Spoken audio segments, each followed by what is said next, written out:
Hello மக்களே, எல்லாருக்கும் good evening. எல்லோரும் எப்படி இருக்கீங்க? மணி இப்போது ஒரு 10:15. இப்போ தான் நான் தோசை ஊற்றிட்டு இருக்கேன். ஹஸ்பண்ட் வந்து 4 நாளாக வெளியூர் போயிட்டு இன்றைக்கி 5 நாள் ஆகிடுச்சு. ரிட்டர்னு ஸ்ட்ரிக்டாக சொல்லிட்டாரு, எனக்கு வந்து நைட்டு எவ்வளோ நேரம் ஆனாலும் பரவாயில்ல, வீட்டில் தான் டிஃபன் வேணும் அப்படின்னுட்டு. சரி ஓகே வாங்க தோசையும் ரசமும் செஞ்சு வைக்கிறேன்னு ஒரு ஃபன்னுக்கு சொன்னேன். ஆனால் அப்படிலாம் இல்லை, தோசையும் குருமாவும் செஞ்சாச்சு. வாங்க பார்க்கலாம். நமக்கு கொஞ்சம் மொத்தமாக தான், ஏன்னா மொத்தமாக இருந்தால் அவங்களுக்கு பிடிக்கும். அதே மாதிரி கொஞ்சம் சூடும் இருக்கும், காஞ்சும் போகாது சீக்கிரம். இதுதான் நம்ம கை வண்ணத்திலேயே ரெடியான குருமா. செம்ம வாசனையாக இருக்குது. எங்கள் வீட்டு சோட்டீஸ் 2 பேர் ஒரே கற்று.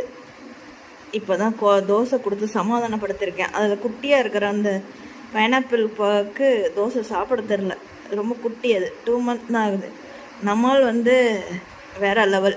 அதனால் அவர் ஆஃபீஸ்லேருந்து புறப்படும் போது அப்படியே மழை அடித்து கொட்டுற மாதிரி அப்படியே உருட்டுன்னு உருட்டுது. நாளைக்கு சமைக்கிறதுக்கு ஒரு காய் வாங்கிட்டு வரலாம் அப்படின்னு நினச்சேன்.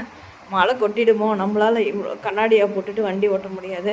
அதனால் மழை வந்துருச்சுன்னா ரொம்ப கஷ்டம்ன்ட்டு ரொம்ப அவசரமாக வந்தால் இங்கே வந்து வந்ததும் மழை வந்துச்சு, உடனே வந்துருச்சு. நான் உள்ளே வந்து அப்படி வண்டி நிறுத்தினதும் சடன்னு வண்ண பகவான் வேண்டிகிட்டே இருந்தேன், நீயாவது என் மேலே கருணை காட்டு, தயவு செஞ்சு கொஞ்சம் என் பின்னாடி வா, எனக்கு முன்னாடி வராத அப்படின்னுட்டு. பரவாயில்ல, அந்த வேண்டுதலுக்கு ஒரு பிரார்த்தனைக்கு ஒரு விடை இருந்துச்சு. ஆனால் ஒரு காய் வாங்கிட்டு வந்திருந்தா காலையிலேக்கும் ஆயிருக்கும். அது வந்திருக்கலாம், இல்லை வராமல் இருந்திருக்கலாம். அதுதான் கொஞ்சம் டிசப்பாயின்மெண்ட்டு. சரி இப்போ வர வேணாம், எல்லாம் வேலை முடிஞ்சு வெளியே போகிற நேரமும் இருக்குது வீட்டுக்கு, அவங்களாம் கஷ்டப்படக்கூடாது. நைட்டு மேபி வந்தால் ஓகே. அகலத்துக்கே இல்லைனாலும் இருந்த மாவெல்லாம் ஊற்றி ஒரு பெரிய ரவுண்டாக ஒரு தோசை ஊற்றியாச்சு. ரவுண்டாக இல்லைனாலும் ஐ எம் சாரி. அப்படியே எண்ணெயை மேலாப்பில் ஆக்சுவலி இந்த மாதிரி ஸ்ப்ரே பண்ணும்போது நம்ம 1 ஸ்பூன் எண்ணெய்க்கும் குறைவாக தான் இதில் செலவாகுது. இதெல்லாம் நான் ஊற்றி வச்சு ஒரு 4-5 ட்ரிப்பு யூஸ் பண்ணிட்டேன்.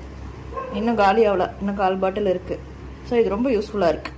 ஓகே ஃப்ரெண்ட்ஸ், இந்த வீடியோ அவ்வளோதான். இந்த வீடியோ பிடிச்சிருந்தா லைக் பண்ணி, ஷேர் பண்ணி, கமெண்ட் பண்ணி, சப்ஸ்கிரைப் பண்ணுங்கள். மறக்காமல் கூட இருக்கிற பெல் ஐக்கானையும் ப்ரெஸ் பண்ணுங்கள். அடுத்து ஒரு நல்ல வீடியோவில் பார்க்கலாம். பாய்.